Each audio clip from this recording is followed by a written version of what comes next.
What's up, YouTube? It's your boy. I'm everyone's boy, the Tiki Moss. Today on the Tiki Moss Show, I have on a pro MMA fighter in which he has a professional record of 5-0. This guy has a bright future in the fight game. Give it up for the Kraken Juan Adams.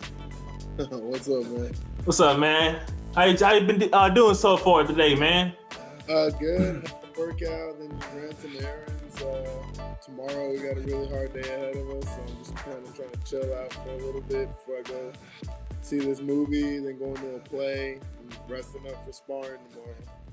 Yeah, man, because I know you got a fight coming up. What is it, May 4th to May 5th again? 4th, yeah, in Canada.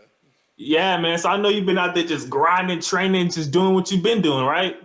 Exactly. Yeah. And now, what city are you training in right now? Houston, Texas. I drive out to Katy 3 mornings out of the week, and 1 evening out of the week. And then one of my training places is near Sugar Land area, right off 59 in Beaufort. Also, so are you like from Houston originally?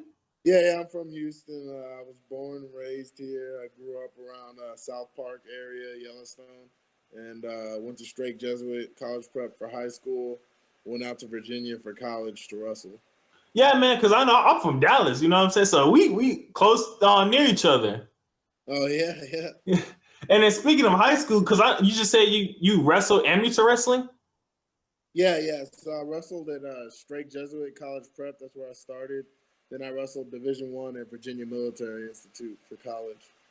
Yeah, because just looking at your size, being 6'5", 265, that's a Division I type body. Did you play any football or basketball as well? Yeah, I played football. I lost a lot of my scholarships my senior year. I got injured the first game of the season. Dang. What offers did you have? Well, A&M was looking at me, and then there was like a lot of local schools. A&M, Rice, SMU were all kind of looking at me, but once I broke my hand, I didn't really have a lot of tape, so it would have been a preferred walk-on deal. And I placed at state for wrestling, and I was an All-American for wrestling, so I just decided to go to college and wrestle instead at the Division I level. I had a lot of Division III offers, but I really wanted to go D1.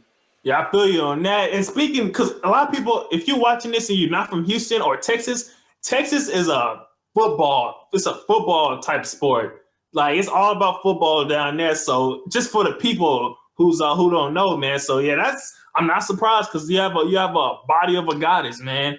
So so has your down there Virginia military how was that like up there in Virginia? It was different. It was cold. Got real cold. VMI is not your typical college. It's very ROTC based, very military based, but you're not required to commission from there. So I chose not to commission. Came back down here, pursued an NFL tryout for a little bit. Actually had a WWE tryout after my 3rd pro fight. And, MMA was where my passion is, and it's not one of those sports that you have forever to be good at. So I jumped in after my WWE tryout. My very next fight, I won my UFC contract. So now I'm in the UFC. Wow. Okay. And also, was your WWE tryout? Was it like NXT or was it FCW or something like that? For NXT. NXT. Okay. At their performance center, and I tried out there for 3 grueling days. How was that training like? It was really intense. Definitely a very high demand on your body, but there's nothing quite like it. I can't really explain it or describe it. They're pretty secretive about it, but it's hard for sure. Yeah, because speaking of wrestling, I know this guy named guys, you probably know who I'm talking about too. What was this? He can talk. He's real good on the mic, and he's a UFC legend. You gotta know who I'm talking about. Wasn't it? No, not Brock. He's white. He fought Silva 2 times, I believe, and he won once or he lost twice or something like that. The guy who always talking. Oh, Chael Sonnen. Yeah. He had a WCW tryout in 2000, I believe. He talked about how the training is grueling. So yeah, that's very interesting. Yep. And then also if you didn't get that UFC contract, would you probably would have kept pursuing wrestling, maybe? Or I would have tried it again after 10 or 15 fights, but they really want you to have a lot of personality into that, and you kind of have to be really outgoing. And that's not, I mean, I have a lot of personality, but I'm not really that loud, extroverted type. So my stuff usually comes in like witty banter back and forth, but I don't really initiate it, you know? yeah. And speaking of MMA, like, did you always want to be MMA fighter? Maybe in college you was thinking about it, or were you just something as a kid to gravitate you towards that type of sport? I always liked to fight as a kid growing up. You know, there was a lot of people that I wanted to beat up, and you know, I didn't want to get in trouble. So Yeah. I kind of started wrestling, and I didn't see my first UFC event until my senior year of high school. Then throughout college, I watched it a lot, but I never really thought that I would be one of the people in there competing until I came down here between my sophomore and junior year of college, and I was helping other fighters get ready for fights, and I was teaching them some basics of wrestling. And you know, went in for a sparring session one time, and you know, after that, I didn't really do it again for a while. I focused just on wrestling, and once I graduated, I kind of started sparring more and more. And finally, after the NFL tryout didn't work out, I said, you know, I'm just going to go full time into this and really devote all my energies into trying to make it to the UFC. And before I knew it, I was in. Yeah, and then with that, do you think your amateur wrestling helped you with your as a professional fighter? Oh, definitely, definitely. Not only in just my offensive fighting style, but defensively, it's very hard to take me down because I know, you know, what positions I'm in. I know what shots are gonna come, so I can kind of prevent a shot before it happens. Yeah, because I know I don't think you know better than me, but I don't think MMA fighters just are amateur wrestlers like that. Because I know people like Brock Lesnar, he wrestled for Minnesota, I believe. I think Bobby Lashley, he was an amateur wrestler for some school, and I think NIA, but he was still a beast. And those are two elite fighters. So I bet you that helps you a lot, gives you that advantage. Definitely. And speaking of MMA fights, are there any UFC guys or past guys that you look at film for or that you admire from a standpoint? No, I mean there are a couple guys I was fans of back in the day. I didn't really look to emulate any of their styles because you know when you go to fight, you have to do stuff that's specific to your body type, your style. Yeah, and your style is derived a lot from your personality. So there's not really a whole lot of guys like me, and I'm so much bigger than most of the other guys. You know, I watch some smaller guys, and I'm like, yeah, you know, it'd be cool to. Anderson Silva always comes to mind. John Jones, probably one of the greatest fighters of all time. So obviously, anything that you can pick up from them, you're gonna want to try and implement. But I kind of try and make my own way and do it my way. I don't really look too much as in other weight classes. There's guys I've been fans of, but never like a super fan. That's not my personality type. I don't really get too attached to superstars. Yeah, and speaking of the fight game, what is probably the toughest part of training for a fight or to be a pro?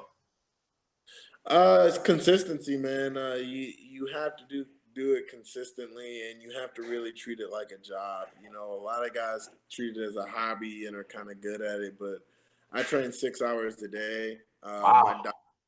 I have to really monitor my diet because I walk around at 295, 300 pounds, and I've cut down to 265. In order for me to even stay at 290, 295, I have to watch what I eat, watch how much I drink, uh, not have as much alcohol as I want to. So the social isolation is a really big part of it. You're not going to be able to go out and hang out with your friends as much as you want to because your training times are really skewed. A lot of times your training is stuck to the gym hours, and most gyms are only open, you know, super early in the morning or super late at night. And that's usually when late at night is when all your friends want to hang out. So that's a really hard. a lot of people don't factor into it. And speaking of training, are you? Is it mostly wrestling, sparring, weight training? How many hours would you say is between those three, or maybe more? Ooh, there's a lot of different aspects of it. You know, you can compartmentalize each aspect of a fight, but ultimately you have to tie it all in. So sparring, I spend about 4 hours a week sparring. Up to 6 hours a day that I train. Usually an hour to an hour and a half of that is dedicated just to strength and conditioning. Uh, on days where I do striking, it's an hour to an hour and a half of just striking.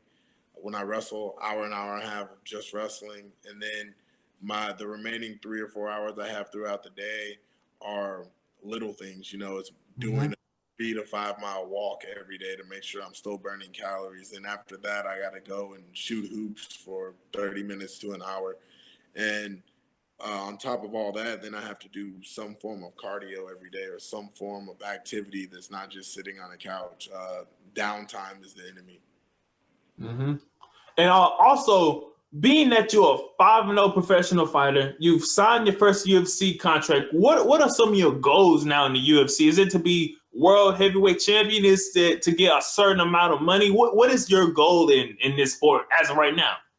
As of right now, my goal is obviously to try and fight 3 times a year for at least 8 years. That'll put me at about 25 fights, and then kind of reevaluate from there. But for right now, it's to be in the top 10 within the next 2 years, and from there, once I'm in the top 10, then we'll set our eyes on a title shot, and we'll just keep moving from there. But it's one of those things you can't rush the process. When you rush the process, you get restricted to a timeline, and you force yourself to take fights that you may or may not be mentally or physically ready for. So you kind of have to take it fight by fight.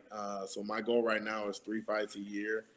It's not looking like it's going to happen this year because it took me 5 months to get one fight. Yeah. So the quick turnaround, I don't see it happening. And also because I as a person avid who watches, how does the rankings work? Is it always the best? Do always the best fighter get the championship fights, or is it politicking? Is it the guys who draw the most? Is it personalities? How does the rankings work? The rankings are based off of your record and your most recent fights and how you've done pretty much in your last 5 to 10 fights. Um, the title shot, it's a very political thing. You have to be ranked a certain number, but once you're in the top 5, title shots are all about who's going to bring in the most money. It's not necessarily about the best fighters. Okay, so that's something I always when I see other guys, John Bones fight against. These guys are ranked, not the 1 or 2, but that's interesting to me. I just wanted to know that. Yeah.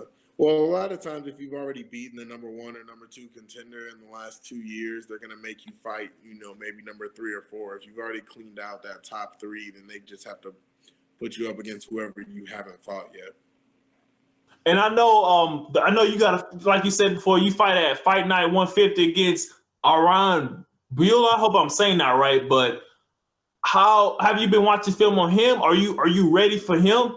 Yeah, I'm ready for pretty much anyone. I don't ever watch film with my opponents. I let my coaches do that. Okay. Opponents as people. I think of them as just another victim. So when they step in that cage, I'm not thinking of them. I'm not thinking about what they're going to do. I'm thinking about what I'm going to do to them. Okay. And also, I gotta ask this last question for people who's watching. Maybe they don't know what to do. Maybe they're stuck in life as something, a job they don't like. Maybe they want to be a fighter. What would you say to someone who wants to be a pro MMA fighter? You have to make time for it. There's always excuses as to why you can't train, but it starts with going to the gym and consistently going to the gym. You can't be ruled by the fear of what's going to happen to it. It's one of those things you have to jump into it and just do it. If you really want to be a professional, it has to be your lifestyle. You can't treat it as a hobby. It has to consume you. When I first started this, I was working 6 jobs at the time. I was waking up at 4:30 in the morning, driving out to Katy, training from 6 a.m. to 7:30 a.m., leaving from there, showering at the LA Fitness, going to work a part-time job from 8 to 2. From that job, I would go coach from 2:30 at a middle school. And then at 4:30, I was at the high school. 4:30 to 6:30. Then I would go coach a class at the gym. 6:30, bouncing in nightclubs on the weekends, and I was driving Uber at the same time in order to pay all my gym fees, equipment, and everything. And as I got better and better and got sponsored, 6 jobs goes down to 4 to 3 to 1. And now the only job I do other than fighting is I coach high school wrestling in season. That's it. And then with all that hard work, you see, guys, if you put in the work, you dedicate it to something, it's going to happen. You didn't let none of that get to you. You didn't say, oh, poor me, I got a work job, I got to make excuses. You put in the work. You train your butt off. You did MUTRS. All this stuff's paid off, and look where you are now. Exactly. And then with that, is it? Do you want to give your social media plugs or anything you want to plug before we get out of here? Yeah, definitely. My social media, you can find me on Instagram and Twitter at ChosenJuan285. My Facebook fan page is Juan the Kraken Adams. I'd like to plug my sponsors, Rhino Pro Truck Bed Liner and FlemingAttorneys.com. And, of course, my strength and conditioning coach and MMA coach, all-around guru, Ryan Casey Baker. He's online at The Cheat Meal. And that's it. And with that, and then Juan, and keep staying on. I want to thank you personally off the air. Yeah, for sure. Okay, and with that, guys, you got the great Juan Adams, the guy who's 5-0, the guy who's coming. Look out for this guy because he's gonna be a world champion one day. Oh boy, everyone's boy, DT Moss. Peace out, guys.